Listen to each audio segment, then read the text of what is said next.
We are on, and I ain't gonna say where we're at a secret location, but we got the biggest guitar and amplifier collection you have ever seen in your life, and this is a private collection. And I'm not even gonna tell you who it is, because we're gonna keep it very private, but we're gonna let him talk and tell us what's going on. All right.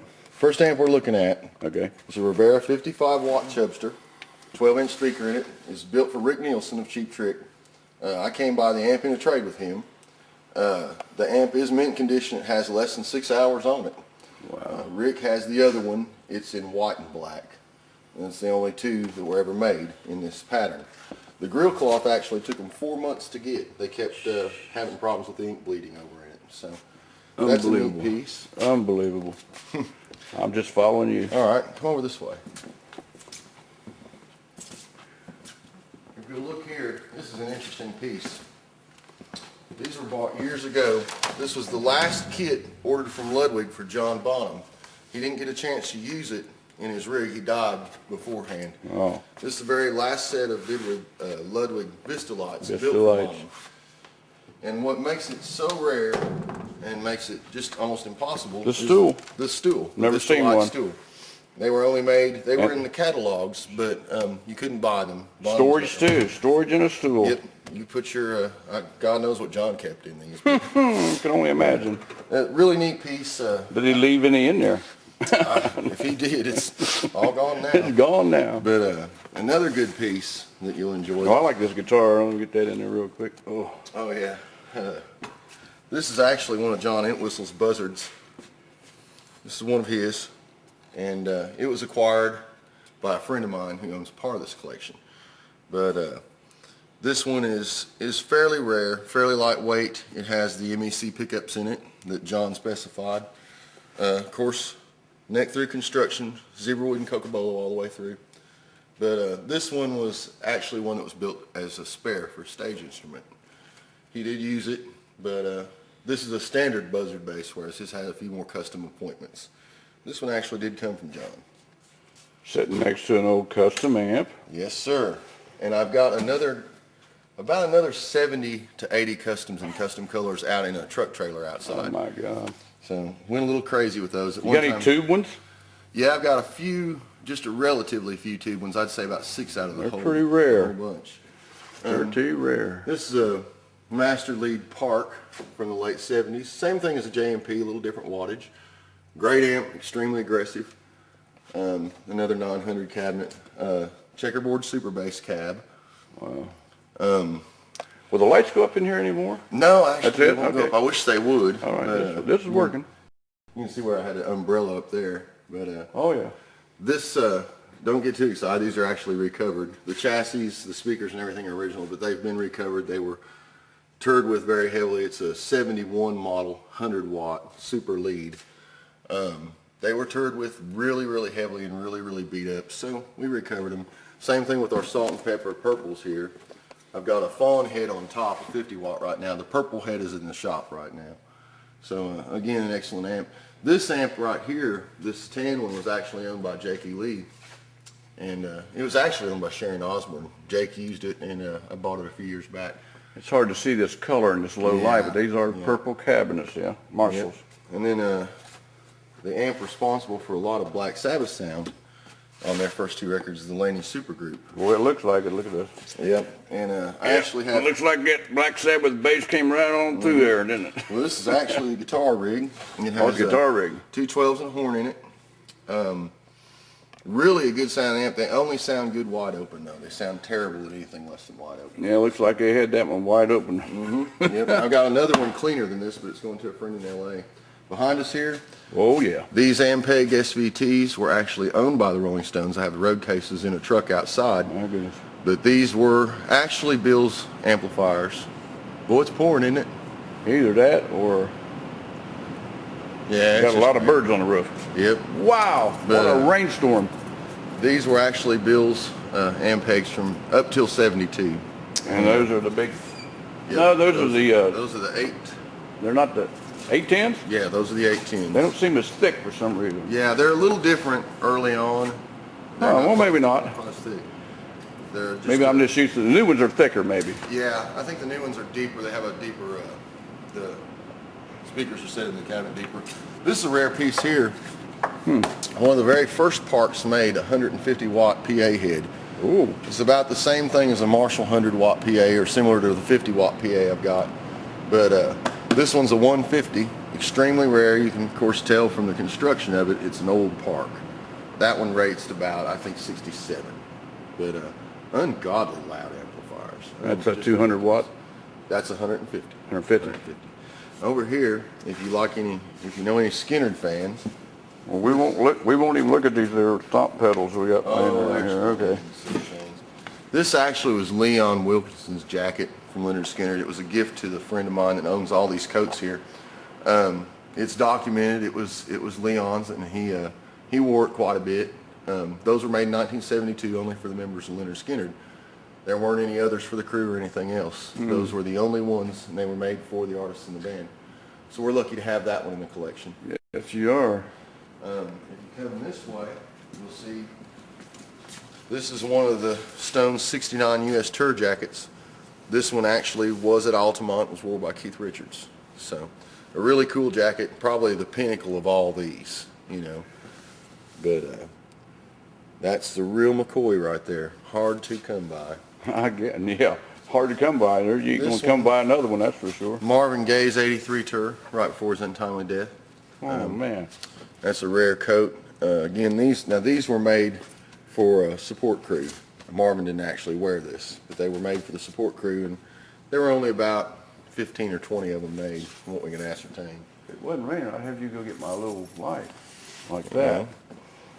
But there's some good jackets in here. Here's Ronnie James Dio. That's a roadie's jacket, support jacket. You notice that it doesn't have the fancy collar or what have you. It's just a windbreaker. We got a Stones official jacket. That's the World Tour, I believe, 85. My personal favorite, although certainly not. Wishbone. Wishbone Ash. Oh, These are all more Vox Diaz. Yeah. Vox Diaz, yes. Yep. How many people even know about them guys? Oh man, Andy Powell's a man.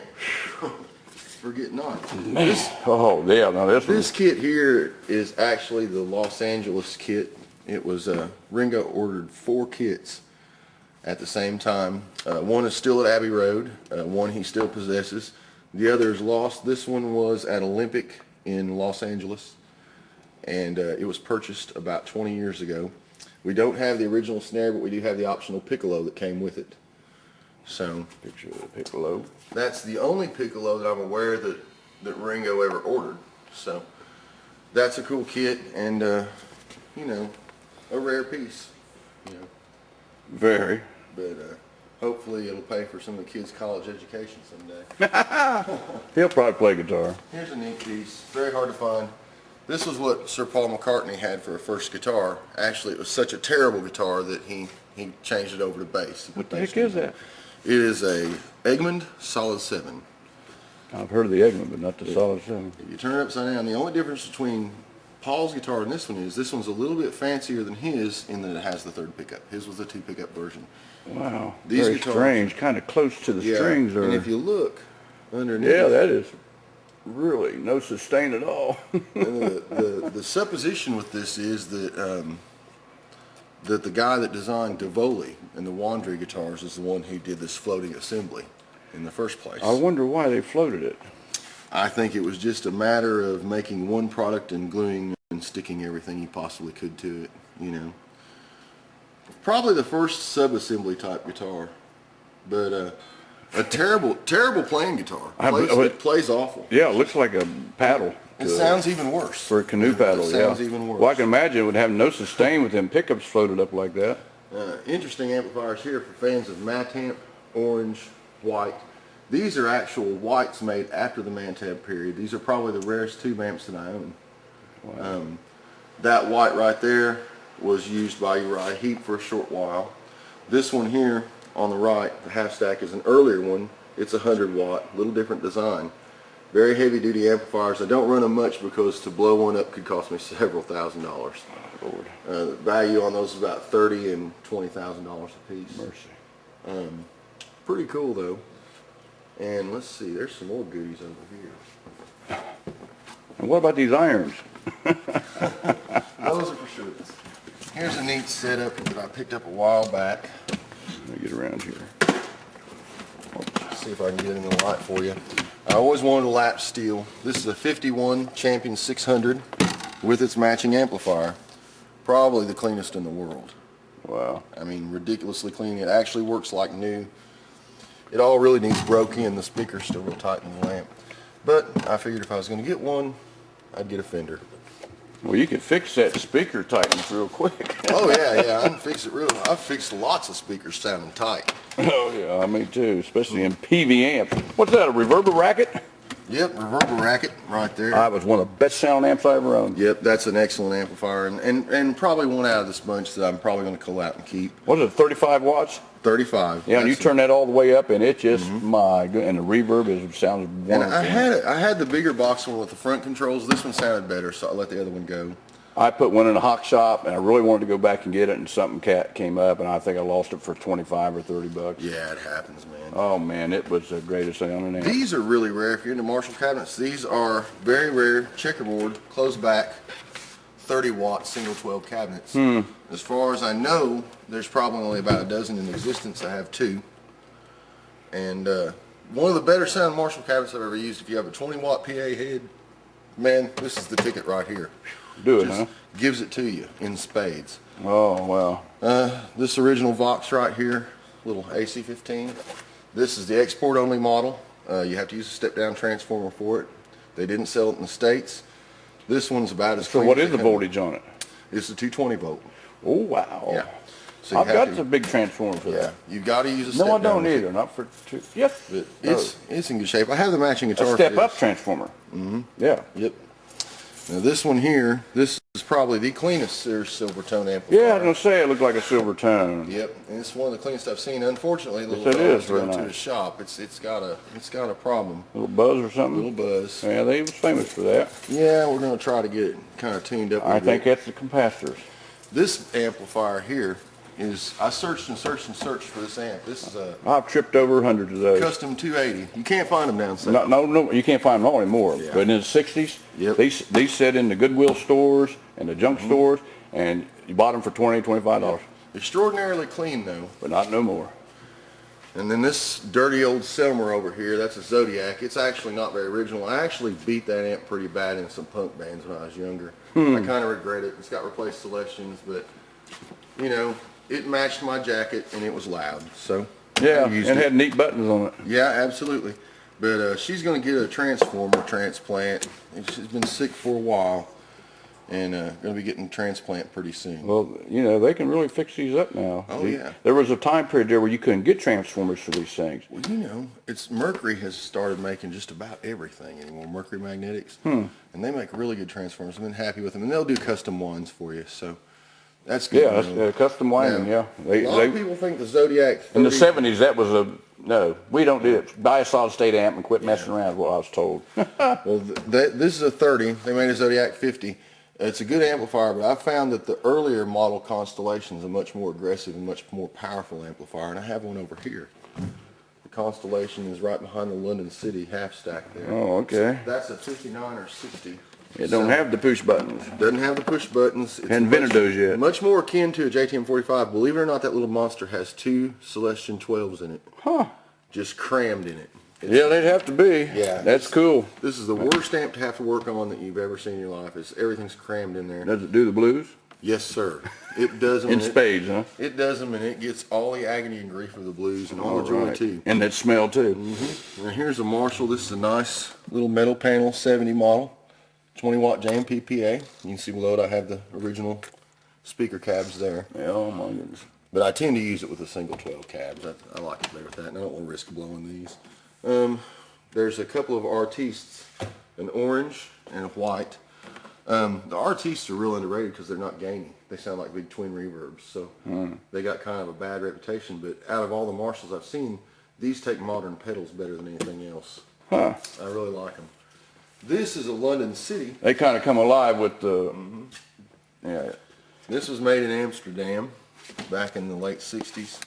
It was made to basically sell to European stores that couldn't get Marshall stock. It's a copy of a 100-watt super bass. Same thing in the cabinet. The only problem with London City amps was they were really good amps, but they blew up transformers like crazy. They tried to, the components in these are just cheaper than on a Marshall. Sounds like Ampeg must have made them. Yep. And they, you know, they do blow up. This is a rare piece of Vamp Power. Never heard of it. Yep, this is, if you find yourself collecting Vamp Power amps, it's time to start golf.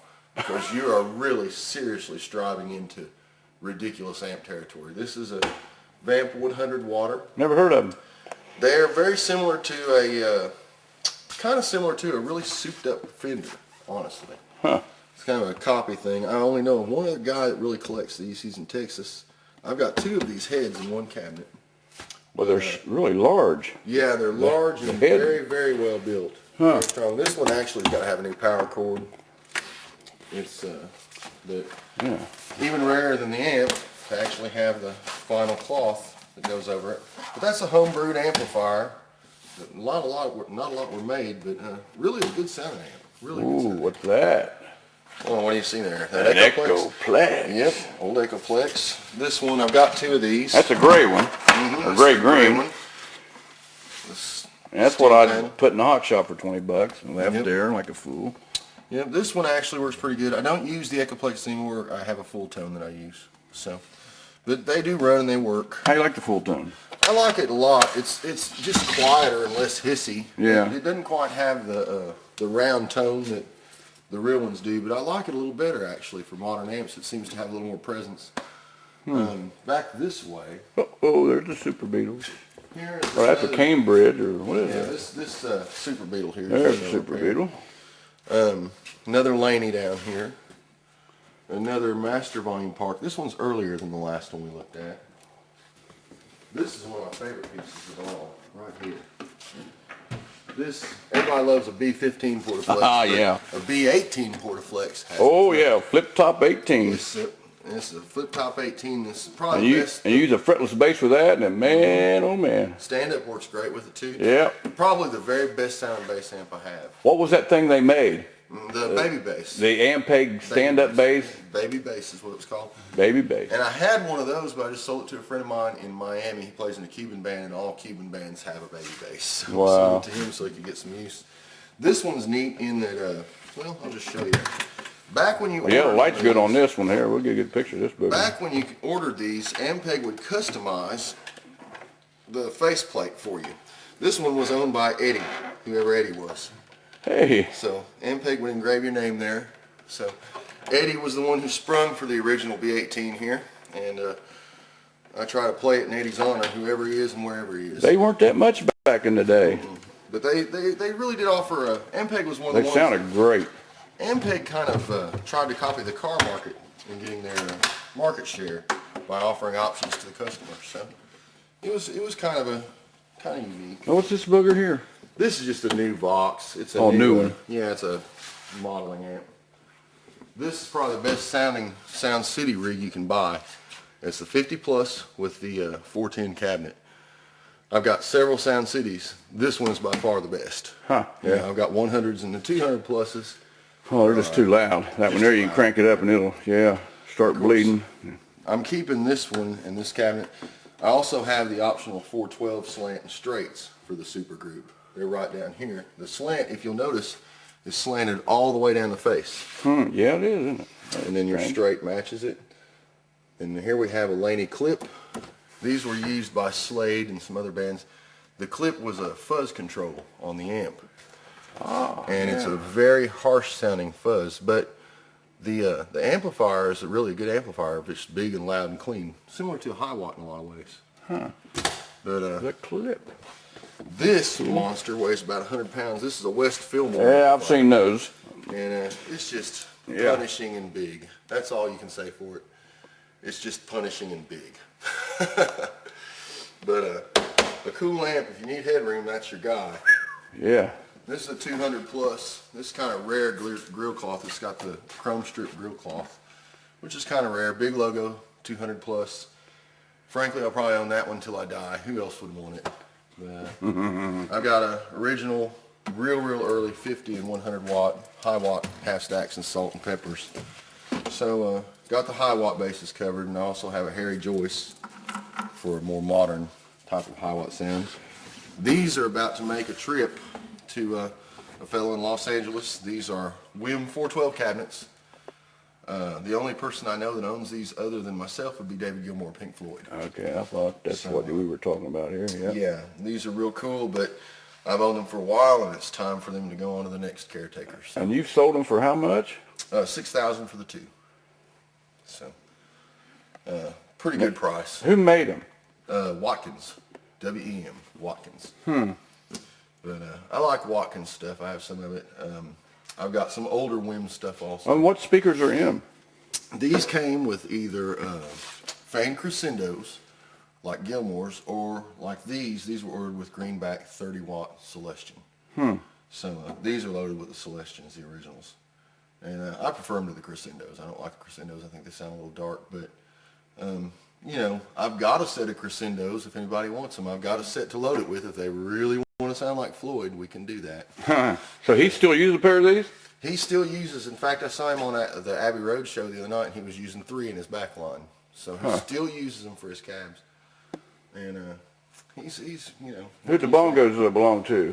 I think those are Brent's kids. Oh, I thought maybe they belonged to Maynard G. Cribs or something. No. And then, of course, I'm a fan of Sons. I have several 200Ss and 100S guitar stacks. But the 200S, this one's unloaded. I've got to get the speakers recombed.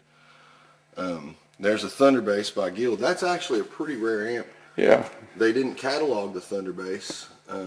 It's really a better looking piece of late 60s furniture than it is an amp, but it's really cool. And kind of warm sounding too. It's a good amp. When you get over here, you see the Transonic, which is the greatest cartoon amp ever made. Yeah. If Woody Woodpecker was going to rock out, That's lit, isn't it? he would probably play that one. I know that Tom Peterson used these for years, but I found out recently that only the boxes were stock. They were all Fender and Marshall guts inside. Page and Beck used them. Page and Beck blew them up. They just weren't. They wouldn't do it. Speakers or the amp, which was blowing? Both? Generally, the transformer and the speakers. Ampeg made them. Well, they sounded bad, but at least they didn't hold up very well. That's all you can say for them. Yeah. Wonder who did make the transformers. This one, I think the transformers were all bought from Jennings US, Thomas, the same people that made the organs. So they were subbing stuff out of there. But this one actually does work. It's still stock. It's been spared. Sound good? No, it doesn't. No, it sounds terrible and looks really cool. It looks cool and Just sounds awful. not a great sounding amp, but cool for its purpose. Well, you know, Woody Woodpecker may be coming back in. There's a 64 Candy Panel AC30. That one's been on a lot of records in town, you know, a lot of records in Nashville. It's been borrowed and used a lot.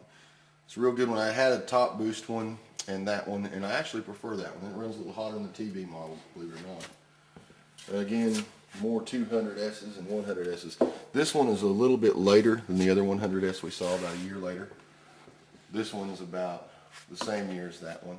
Actually, a really good amp. The thing that's odd about these is Son used the same cabinet, a different baffle. And the other day we were up here and we were playing it, and Brent was here and he said, "Gosh, it's not very loud for 100 watts." I said, "Well, the thing is you need to go stand by those jackets over there because the cabinet's about a 25, 30-foot throw cabinet. It won't wake up till it's out there." So he walked over there and I hit a few chords and he said, "My God, it's 3 times as loud." So Son, you know, by designing the guitar cabinet along the same lines as the bass cabinet, they really made a cabinet that threw the guitar way too far. So it wasn't a real successful design, but it is neat to feel the effect of it. It's pretty. Well, that's good. It keeps it quiet on stage. And of course, over here we have Oh. early tracery. We got several WEM PA heads. They're nice to have. Good, one of the better sounding solid state PA heads you'll ever find. We've got a 150 and 150B acoustic. First time I seen them is I was sitting and talking to Frank Zappa in Milwaukee in 1969, I think it was. And I asked him, I said, "What kind of amps are those?" He said, "They're acoustic." I said, "No, not the guitars, the amps." He said, "No, that's the name of the amps." I said, "Oh, dumb me." I was 17 years old. And me and Frank had a good conversation. And I left with him that night. It was cool. Frank was a good guy. He's from Terre Haute. That's where I was born. Down here is an interesting amp. This is a 39 Rickenbacker Electro amplifier. This little black box. Oh, And let me pick it up where you can see. yeah, that don't even look like an amp of any kind. When you look in the back, they really packed her in. I reckon. Now, this amp's been serviced. It probably works, but none of us want to try it. The tech said that it could pose a danger of death. It looks like it. What's there's that, actually- 46L6s? Yep. Or 6550s? Those are 6550s. Oh my God. Oh, they're 65. Yeah, death would be, yeah. This is an amp that's no longer made. A fellow named Woody made these, Bluesland amp. This is an amp that has a tweed voice and a plexi voice. In my opinion, he's the only guy that ever got it right. Huh. It literally can sound like a Marshall or Fender exactly. Wow. It's made, Woody did a great job on these. It's made out of real high quality. I mean, you can see that Baltic birch plywood. Jensen Special Designs, nothing but the best. I've been offered money for the amp, but seeing as Woody's not building them anymore and he's a friend, I probably will not sell it. It's one of my favorite amps. It's called a It's called a Bluesland. And I think the model this one is a, what does he call it? I don't think he's actually got a model name on it. It's early. He had model names, but that one I don't think has a model name. No, it doesn't seem to. Back here, Tweed volume, plexi volume. Wow, that's cool. here's a 54 Bassman. Yeah, now This you were talking 54 about this one to me. This one here, it's just dimed out. All you do is plug in and hit it and just, Two knobs, yeah, and you can't go wrong. There's not a bad sound to be had.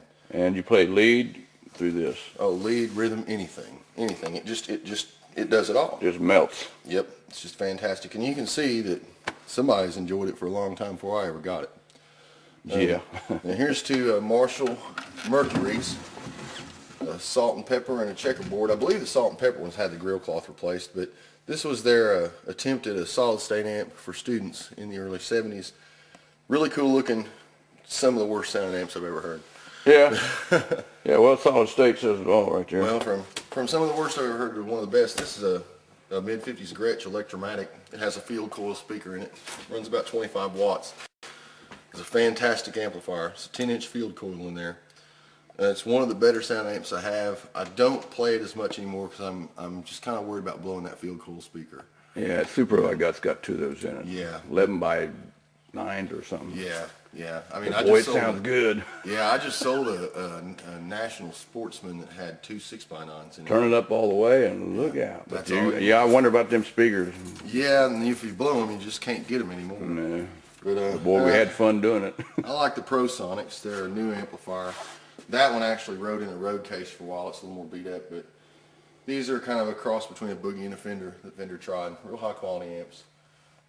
This one up here is kind of one of my favorites. This is a 66 Vibrolux, and it literally looks like it's made yesterday. Yeah, it does. You know, but it's a 66. I think that was a year Bandmaster I had. Yeah. Yep, works flawlessly. Down here's the matching amp, the 66 Vibreverb. Has the original 15 in it. Extremely good sounding amplifier. Yes. And they've gotten pretty pricey. That's pre-CBS. Yes, sir. Just what, 1 year before they took over? Yep, just right there at it. Right there when they took over. Yep. This is a Vibra King. This Yeah. one's rare. It's a custom shop amp. It's 3x10, but I also have the 2x12 bottom cabinet, which is a rare piece. Oh, ain't this one that Stevie Ray used? Or Stevie Ray used one of these Verbs. he used the Vibra Verb. Yeah, Who was it Vibra- that used the Vibra King? Well, he was dead by the time the Vibra King came out, but Oh, several I big see. blues players used them. Robert Cray used them. Anson Thunderball. Shine some light on it, see what happens. Now, Jimmy Vaughn. Oh has yeah, used- that brings it right out. Jimmy Vaughn Oh. has used a Vibra King in the past. But Okay. this one was basically bought new with the cabinet, and it's extremely loud and really a good sounding amp. I don't run it much, but the price just keeps going up every year on these. They don't make them anymore, so I just keep them. Next to this, it's a 58 narrow panel tweed Champ. That actually came new with a 58 Strat that I have. And yeah, that probably sold for what, $60 when it was new? I 70? got the receipt for the amp, the guitar, and the case, strap, and all that stuff. It was, I think with tax, it was $309. Amp and guitar. Yes, And amp you and said a guitar. strap. Yeah, it's a Stratocaster. So it's $309. That was new in February of '59. So that amp's worth what now? The amp, I would say, in that condition is probably worth right around $1,900. Yeah. But I'm asking $75,000 for the guitar and the amp. So, but the guitar is ridiculously clean. Next to it, we have a 56 wide panel deluxe. Or that's a 55, I think. I've got a 56 elsewhere, but that's a 55, I think. Real clean except for a little bit of wear on the top. But that one's all stock, never had a part changed on it. Neither of these amps ever had a screw turned. They haven't had a whole lot of electricity run through them, to be honest with you. Wow. This is probably the pinnacle of the Marshalls that I have. This is an 18-watt combo. Impossible to find. 212, 18 watt. Yep. Put some light on it. And that one is probably the cleanest one in the world. I hate it that somebody's put their foot on it. But that's a salt and pepper grill, cleanest in the world, nicest 18 watt you'll ever find. I've never seen a cleaner one. That's probably the best sound Marshall I own. It sounds like a JG45 at half the volume. And it will play the blues. Yes, sir. It's about all it does do. That's about all it can do. Yeah, but that's what it was made to do. We were looking at the newer WIMs. There's a really old WIM. That's a Watkins Westminster. Has tremolo. This one was actually featured in the Beatles book. So when you look in that book, There she is. see that amp, and this is what those guys were taking speed and playing their Hofners through these in Germany. That's what Wow. they had, so kind of hip. And if you like Parks, here's a rare one, 25 watt bass amp. 25 watt bass amp. I don't know what that's good for, but I'll tell you, when you plug your guitar into it, it does its job. I bet one amp that you don't have is an old K bass amp. I don't have a K bass amp, but You know what? We hated that thing. Couldn't hear it. Big No. 15-inch speaker. Couldn't hear it. Sounded good, but just couldn't hear it. couldn't hear it. It couldn't cut. But probably worth a fortune now. Yep. The other guy, one of the other guys that's in this little conglomerate of people, Jim Horner, he has a K bass amp and a K upright with a Ampeg aftermarket pickup. The amp records great, but it has no cut. You can't hear it. No. I mean, it couldn't have been anything 10, has 15 watts. Yeah. 20 maybe. You just can't hear the thing. Uh-uh. You know? But it sounds marvelous by itself. And that kind of does it for amps. Okay. Let's have a look at some guitars. All right. That's always fun. These are fun. Now, I've got a lot of basses. I've made my money playing bass for a long time. But let's have a look at that Strat really quick. Don't run off with that light. Of course, over here we're good. We're good. Light's good. This is a 58 that goes with that Champ over there. It's in really good condition. Could put some light on it. It may show up some highlights. And you can see that there's no real fingerboard wear. The only flaw on the guitar is the original owner did manage to belt buckle it a little bit. But Guitars do that. it's about as clean a 58 as you'll find. This is interesting. Right here, I think, if I'm not mistaken. Yeah, here we go. Here's the original literature that came from Fender. And these are original instructions before they had a little manual. So that's what you got with your new Fender in 57 and 58. And there's your owner's manual. These papers are worth as much as a lot of refinished Strats. So, kind of funny. Yeah, I've seen some of that stuff on eBay. Yeah, I it's said, just what? They want unreal. $250 for the manual? Yep. Which is a piece of paper. Yeah. Whoops. Come here, you. But anyway, it's a great guitar. Not one of my favorite playing Strats, but you know, I mean, you can't really fault for condition. I had a 57. Has that got the V-neck? No, this one has the rounded neck. Yeah, that's why I didn't like my 57. It had a V-neck. and I That's hated your it. original strap and ashtray. So it's a nice setup. That one's a good one. But to me, that one's not the most interesting guitar. It is interesting, but not the most interesting out of the bunch. Let's see. Let's see. Well, this collection is unbelievable. Yeah, it's just a lot of years. Of Do you doing the know same anyone thing. else that has a collection? Actually, I know guys that have. I know More? a couple guys that have more than this, quite a bit more here in town. This is an impossibly rare guitar. This is a That looks like the Birds on that. Yep, 69 Fender Blue Flower Telecaster bass. And you can see that they were just covered in wallpaper. That's all it was. It was just wallpaper and it cracks. This one's in mint condition, but the wallpaper peels and cracks. Yeah. So who previously owned this? Anybody? This one actually wasn't owned by anybody famous. It was just bought for rarity. I did have a pink Paisley one, but a buddy of mine talked me out of it. It's got the original book. But again, 68. just bought for rarity is all. it's a decent enough bass, but you know, it's interesting in that it has that finish. Let's see here. Oh, they'll try to fall, but There's another one. there we go. Let's see. I think this is my favorite one, if it's in the right case. Oh, Lord. That was my first guitar right there. Of course, I know it's not mine. Mine went to Canada. Pretty sure that's where it's still at, too. Yeah, this is my Jazz. Oh, that's for the bass. I'm sorry. Yeah, it's a Fiesta Red 63. 63, matching headstock. This one's probably my favorite one out of all the basses.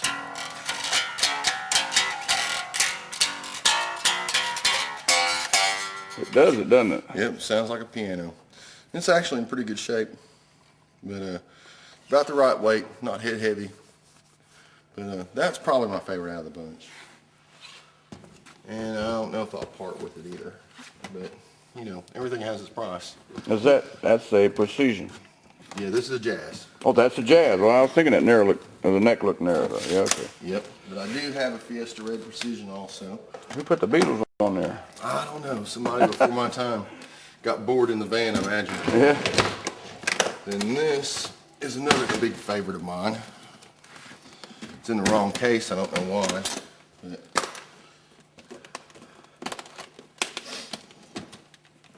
here we go, this is a 56 Precision. Okay. It's in excellent condition. If you'll notice, it's the old style, but it has the newer contours. So it was a kind of a model that spanned from the Telecaster bass to the original P bass. So kind of cool. Again, it's strung with flat wounds. You don't see those too often. I guess the most famous guy that ever used one of these was Sting. He has one. But that one's just a nice clean one. Like I said, it's just the rarity of it makes it collectible. And I also like having all three styles. It shows the development of the model, which is, you know, somewhat important to me. But the rest of them, you know, Sunburst Jazz bass, Sunburst P bass. There's not really anything really exciting there otherwise, but some cool stuff there. Let's see here. This is a favorite. Jack White actually wants to buy this from you, but it's not going to happen for Jack. I'll let him use it. But this is a Supro Dual Tone, Oh, 65. yeah. I've seen a few of those.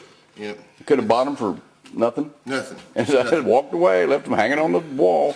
But now they sell for good money. This one was not expensive.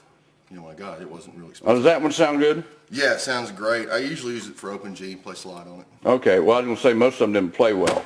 No, they don't play that well. The strings were very high, but for slide, yeah. Well, I mean, you couldn't really get them down without doing some surgery on the guitar. Yeah, With that's- fiberglass body, it was an impossibility. Yeah. Like I said, I left them hanging on the walls. Yep. Well, what's that worth? Oh, that one there is probably worth $1,600-$1,700. Yeah. Yeah. But, I left it. I could have bought them for $59 probably. this is a favorite of mine. This one I may not sell at all. If I can't get my money, I'll keep it. This is a 72 first year Telecaster Custom in Olympic White, custom color. If you'll notice, it is ridiculous clean. Yes, it is. But, It's like a new one. yep, and it's a 72. So, in the custom color, with it being that clean, I figure all the money and then a little bit, you know. But it's not one I've got another one, a black 72 that has a white guard, so it's the opposite of this one. So I don't know, might keep them as a set, but the condition is lovely on it, and it's a good player. Not great, just good. Like most 70s Fenders. You can certainly earn a living on them, but they might not inspire you a whole lot. Well, I listened to a little Roy Buchanan on the way down here. There's nothing wrong with listening to any Roy Buchanan. That man had it in spades. And you've seen the 64 Fiesta Red Strat, and everybody's seen those. This guitar actually plays better than the Strat, in my opinion. It's a Jaggy? Jazzmaster.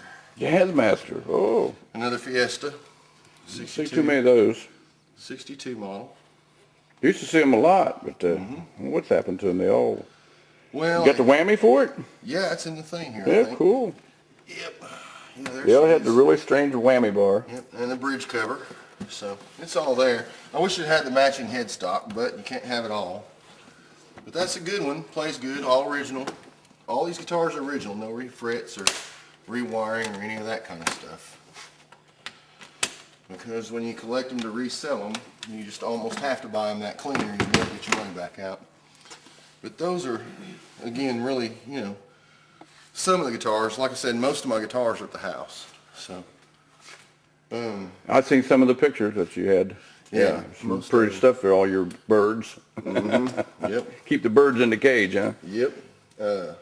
This is an amp that I won't ever sell. This is a 100-watt super bass that, believe it or not, is original, and it managed to travel and stay in this condition back when I was a young guy. I let my bass player use it, and he was much more careful with it than I was maybe my Selmer or any of the other things. So it remained unscathed, and it was adequate for the bass, but it's a much, much, much better guitar amp. Put me some light on that real quick. But that one there has been with me a long time, so I'll probably keep it. I didn't know. I thought somebody painted it red when I got it. I didn't know they made them in red. And now the best 50 watt I own is this one here. It's a metal panel Super PA 50. It's the best Marshall in the world because you set it like all the best Marshalls. You just give it one of these. Yeah.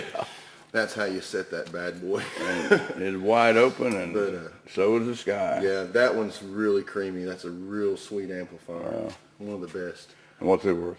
Oh, I'd say no more than about $3,500. The PA heads carry about $1,000 less value than a comparable small box 50 would.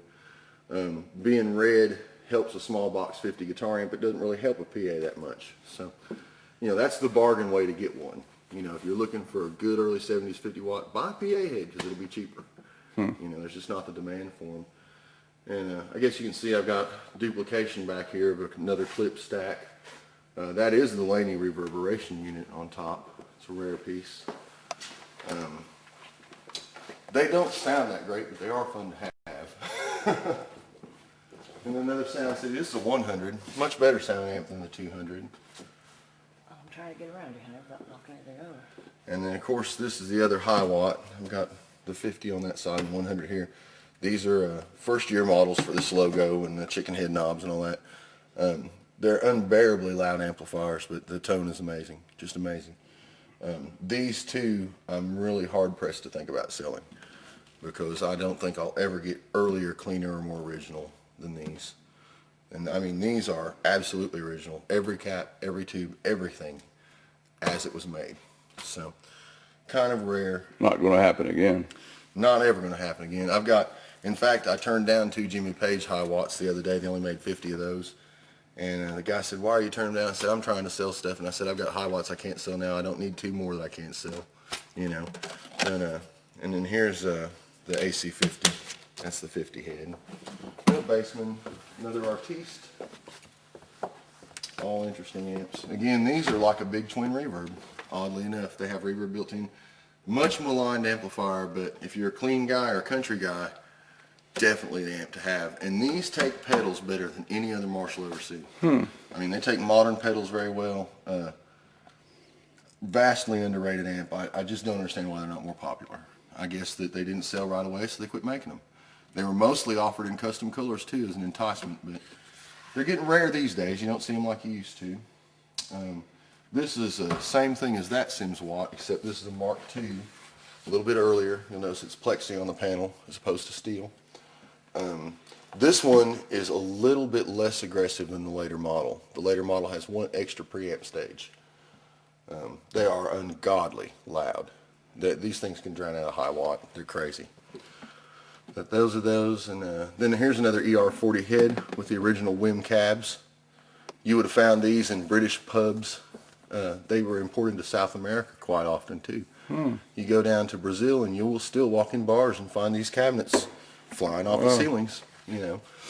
So pretty interesting pieces. Yeah, this is something, I've never heard of these. Yeah. I don't believe in Wim was, sadly enough, Watkins was really the top amp maker. Seems that I heard of that, and maybe even seen some amps with that name on it. Watkins amps? Well, what they did was like that Westminster, they used the Wim logo, and they used their Watkins logo, and they styled their amps very well. They were very affordable. They sold them by the hundreds of thousands in the UK. As they got money, they wanted to compete with Marshall, some of the bigger amplifiers, and, you know, so they designed these newer model WIMs around 67, 68. And you see lots of them because they produced a lot of them. They exported a lot of them, but they're not nearly as good a quality product as their earlier stuff. And I never seen one until now. absolutely not styled anywhere near as nice as, say, that little blue and white one over there. So, I can't believe I never seen any of them. yep. If you go to the UK, you will see them every 5 feet. Well, yeah. Yeah. But I was playing heavy in 67, 68, and I never run across them. Nope. And some of these amplifiers and things are very specific to the part of the world that you're in. Standell, you got any of those? My father plays a tube Standell that he bought new. I don't have any. I've looked and looked and looked, but they're hard to find. Old tube Standells are hard to find in good condition. Well, there might be some around Portsmouth there. I don't know. If you run across one, give old Mark a call. He would spend his mad money on it. I do have a complete orange PA system. I really do need to be on some kind of pharmaceutical. What is this? That is a orange PA cab. Oh, okay. That is a folded horn throw, and it came as a set with the larger one here and a slave head. And basically what you do is you had this here, had a crossover built in. You could run 2 slaves, which is what this is. The slaves would run your bass. Everything else was mid-range and treble coming out of there. And then these were just passive controls for your inputs. Tube type. Mm-hmm. Probably sounds really good. It sounds really good, and it's surprisingly loud. And clear. And how many watts was it? I'm not sure how much this one is. I've got another smaller head that's 300. I'm not sure. No, tubes in that sucker. Oh, God. Whatever's in it's heavy. See it light back here so we can see how many tubes in there. Let's see. Well, it's got a piece of sheeting over it to keep the heat down. Can't really see them, can we? No, they're taped up. Now, this amp here I need to take to service. I just got this one about 6 months ago. But that's probably why John's got everything wrapped in there in tape, because it needs servicing. But Voice of the world. at least they like to think they were. Yeah. Of course. Well, that probably sounded great in a club Yep. Now back in those days. These cabs here I need to reload. These are really rare orange 612 cabs. And right now I've got all the speakers. All the speakers in those are blown. So I've got all the Goodmans out being recombed right now. That's a dozen Goodmans. I can't wait to get the bill for that. But we'll load those back up. Roadies hated those cabs. They're just unbearably heavy and loaded. But, And awkward looking. yeah, they are. And they sound kind of awkward. They're just goofy. But they're fun.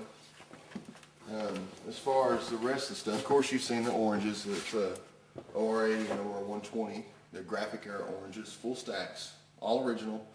The only thing I can really fault on it is that one there has a cracked badge. But again, brutally loud amplifiers. They literally will blow your clothes like a fan. They're amazing. But they're always on the verge of blowing up. That's why they sound good. Yeah, I've heard that it sounded really good before it blew up. It sounded really good. Man, my amp sounded really good. And then puff of smoke comes up. What's this amp? That's some guy from Ohio's Jackson amp. I don't know what his deal is. Put the light on this. Yeah, Now, where'd you get that at? that one I got from Rock Block Guitars here in Nashville, as a matter of fact. Wow. Sure, they had it as a trade-in, and I snagged it. So they're pretty rare, huh? Yeah, Arthur Vanette actually called me about that and said, hey, if you want one of those amps like mine, they have one at Rock Block. It's $1,000 even. And I called down and said, look, don't sell it. I'm on my way. You know, and I drove down and got it that day. So how many you say was made? Somewhere around 200 is what I've heard. And then the combo model was how many? It's about 85 to 90 units. So all in all, the XLS, Maybe 300 of them was made. And that's why Yeah. I've been searching for 10 years for one. Well, they were also very expensive to build. That attenuator cost as much as a lot of people had into their amps. Wow. So, you know, Lee put a lot of money into it. He put a lot of money into that. So what was his problem with Horizon Music Company? Do you know anything about I that? don't know what the deal was. Horizon was saying that it was some kind of contract dispute over something he was supposed to produce for Horizon. Then it got into a patent dispute. And I don't know what happened. I think that they just overpowered him with lawyers and he tucked tail and had to go. Yeah. You know. He didn't have the money and they Yeah, did. They did. I mean, Yeah, that's Horizon. what happened. Yeah. But this is an interesting piece. You'll like this. That looks like a Gibson. Yes, sir, it is. This one actually is a 52. Oh, Lord. And, Gold. It was converted to stop tail without a neck reset by Paul Reed Smith himself back in the 80s. Paul put that on. As you can see, it's very low profile, so you don't have to reset the neck on a 52. This is probably the best Les Paul I own, and I own a lot of Les Pauls. But with Paul's tailpiece on there, it's just magic. It's a great guitar. Of course, it's got the 5/8 inch knob. It's relatively clean. If Paul hadn't have punched it, you know, it'd be all original. But excellent guitar, nice lightweight. May I see that? Here, hold this. Yeah, you feel It's on me. And this, okay. Man, when he gets this on the anal retentive guitar channel, he's gonna be famous. But that's a lovely little guitar. Probably out of tune from laying on the floor, but still a nice guitar. But most Fender guys really dig that neck on that thing. It's pretty pronounced V-neck, isn't it? It's sweeter than cream. I'm telling you.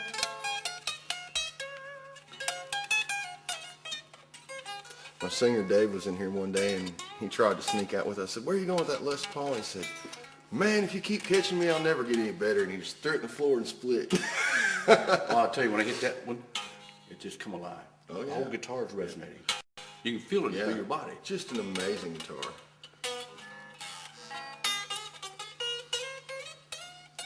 And like I said, I own a lot of Les Pauls, and that one there is head and shoulders above the rest. It really, really is.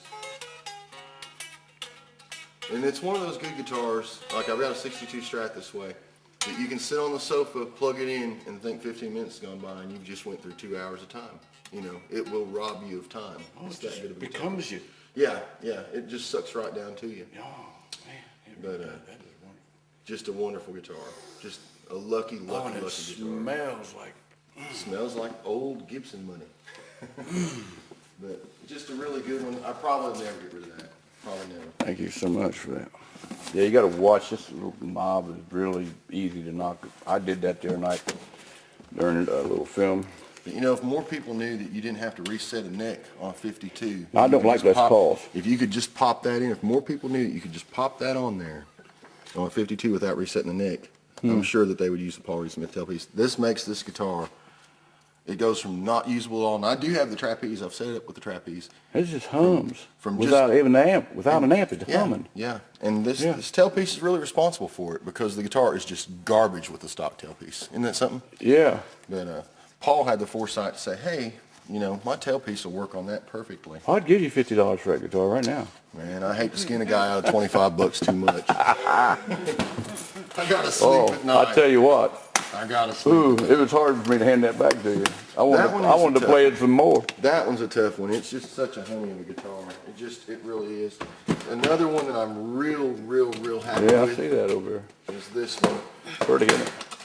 This one's a 57 Junior. It is a favorite of mine. Non-original case, replaced nut. Otherwise, it's all straight.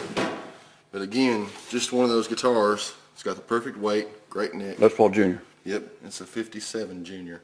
I had like a 62 Les Paul Jr. It was my first electric ever. And this one, Really good guitar. I've owned this one for a while because it wasn't in this condition when I got it. I actually did gig it quite a bit when I was younger. But again, hell of a feel, hell of a good guitar. When you play one of these, you realize, you know, it's the only way you can get that close to an Esquire, you know, or a Fender.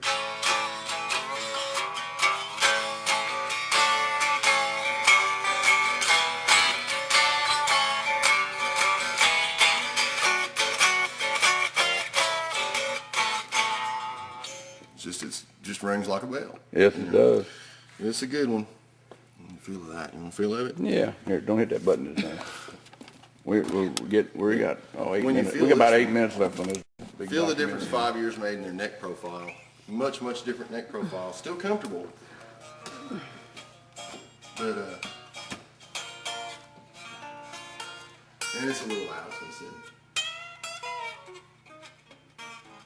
The funny thing is, Fender guys will play that one and go, I just don't get it. They'll play that 52 and they'll say, oh, that's it for me.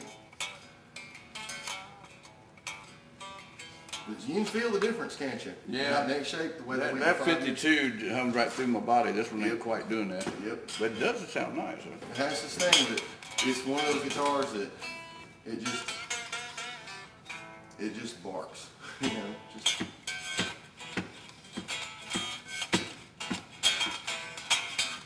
Yeah, it's got a twang. Yep.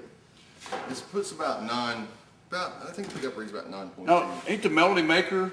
You probably don't have any of those. No, I don't have one anymore. I had a 60. But they're kind of like that. Kind of like that. They're about half the size and thickness. The headstock does not have wings to cut costs.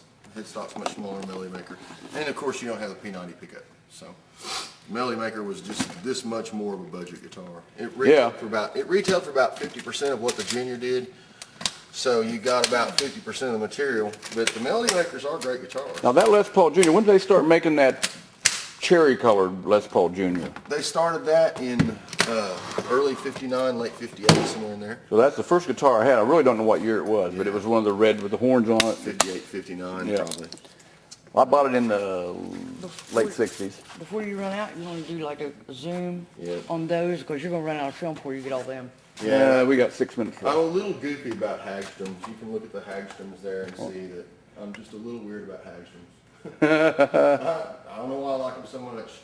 I just do. Well, you know, Jimi Hendrix, bass player, really liked them. Yeah, I've got actually a very, very rare Hagstrom, just like Noel's, except his was common. Mine is rare. Mine's white. Noel just had a sunburst in the Just- red one. My goodness, the guitar, That's what I said, you're not going to have time to go through all of them. before you and run there's out of more film. elsewhere, so this is, There's some interesting. Oh, look, I thought those were the slide. There's some interesting stuff in here. we got 4 minutes left. This bass, actually, this is really odd. The reason I own this bass is if you take the neck date off, the neck date on this is the same day I was born. Oh. May 14, 1966. You like that one a lot. I bought that one for that specific reason only. It's the same date I am. It is much better off for the wear and tear. So, but a really good bass. I'm waiting on a pickup to come back from J.M. Rolfe for that. It has a DiMarzio in it right now. This is an interesting guitar. One of the few Rickenbackers you can actually play that's a 12-string. It's got the 600 series neck. This is a 456 convertible. You could actually snag your strings and use it as a 6-string. Didn't Wow. work very well. But this one's actually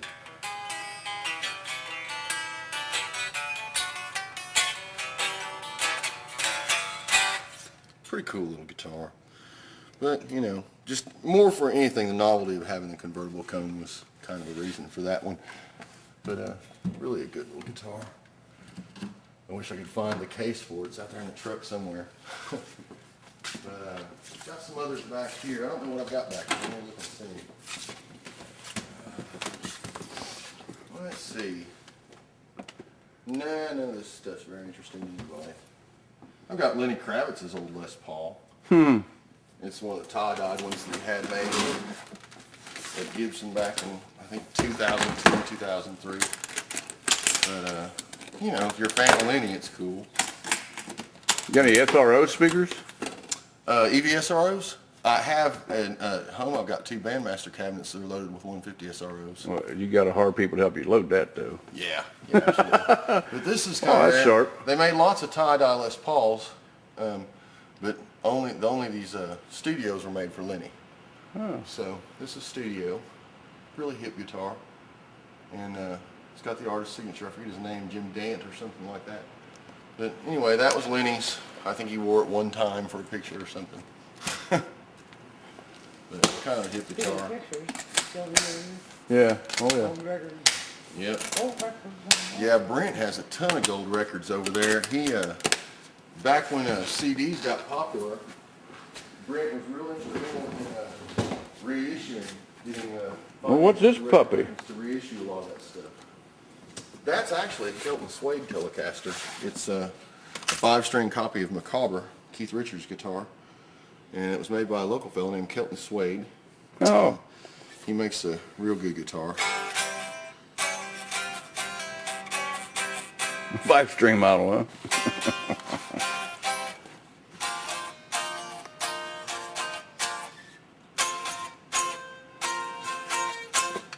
Yep. Cool. 5 strings will work for Keith.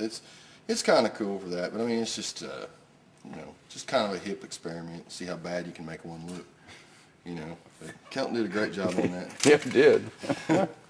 He's a good guy. He's really a real inventive character. I want to thank you before this tape runs out Oh, yeah, well, you're certainly welcome. For Glad the- you could for come the, down. I'm glad you could come down and meet me today. for the tour of this Yeah. Vast most assortment. fantastic collection of nostalgic vintage music stuff. Come back here, it's first shot when you come in. Yeah. Oh, yeah, this is what I seen when I walked in here for the first time. I thought, oh my God. Yeah, it's everybody's reaction to it. And it's really silly when you consider that I've got about 30% of my collection at home. So, you know, this is a bunch of mine. This is a basketball court Yeah. and it's full. So this is this is not a full-size basketball court, No, this is like, half-size basketball court, Yeah, but it's it is clear full of instruments. it's chock full, and the kids will be so glad when the stuff's out of here, because they want to be able to, this is kind of where they would come up and hang with their friends and stuff. They're teenage boys, and so, you know, getting their court back, you know, within the next 2 or 3 months, we want to have it back to them, because, you know, it wasn't real fair, but they understood that we had to sell the building and get stuff moved, so, Yeah. you know, but, Wow, this microphone is cool. it's funny too. Is that a remake or is this an No, original? that's an original one. Oh, that's cool. I had those. Wish I still had them. Yep. They wasn't very good, but they were cool looking. Yeah, they're great. Oh, here's an interesting guitar for you. You might want to see this. Yeah, we got about a minute maybe. All right, this one was made the same year my grandma was made. It's a 1919 Gibson, and actually needs tunes. It plays pretty good. Oh yeah. Let me get that headstock in there. The Gibson. Wow. But this is actually one that you wouldn't think a 1919 model would play that well. But this- Wouldn't even think it would be in one piece. But actually, it's just had one crack repair the whole time, and it just. Wow.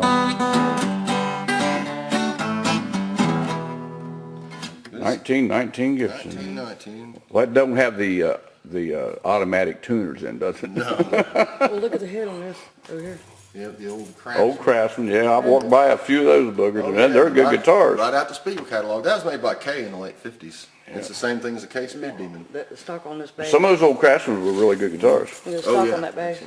I've got an old Craftsman Jimmy it? Reed model. Yeah. That scroll. Yeah. And then I'm kind of hooked on Silvertones and Harmonies. I have a little problem with buying those, but I bought this red one here first, and you can see that it's a little more beat. Oh, let's see that triple pickup Silvertone. I got like 2 seconds of tape. Oh, those are rare. Rare as a Rare, pin's rare, teeth, but